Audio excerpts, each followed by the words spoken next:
ছিলাম, কারণ আমরা আমাদের যে সার্বভৌমত্বের যে জায়গা, সে জায়গায় এখানে কমতি তৈরি হয়েছিল, এখানে একটা শূন্যতার জায়গা তৈরি হয়েছিল।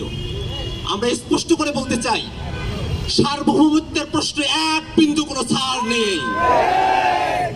মাওলানা ভাসানীর কণ্ঠে আমরা বলবো, পিন্ডির জিনজির থেকে মুক্তি হয়েছি, দিল্লির দাসত্ব করবার জন্য নয়। আজকের মেসেজ খুবই পরিষ্কার। বাংলাদেশের সার্বভৌমত্ব নিয়ে কেউ যদি চুল পরিমাণ কোনো টানা হেঁচড়া করবার চেষ্টা করে, আমরা আমাদের জীবনের, আমরা আমাদের শরীরের সর্বশেষ রক্তবিন্দু দিয়ে হলেও সেটাকে আমরা প্রতিহত করব। অতিরিক্ত বলবার নেই, আপনারা এখানে একটা নতুন বাংলাদেশে নতুন মেজাজে আছেন। সেই মেজাজের সঙ্গে, সেই আলোড়নের সঙ্গে সংহতি জানিয়ে আপনাদের এই সামনের দিনে আরো যেন আমরা একত্রিত হতে পারি, সেই শুভকামনা রেখে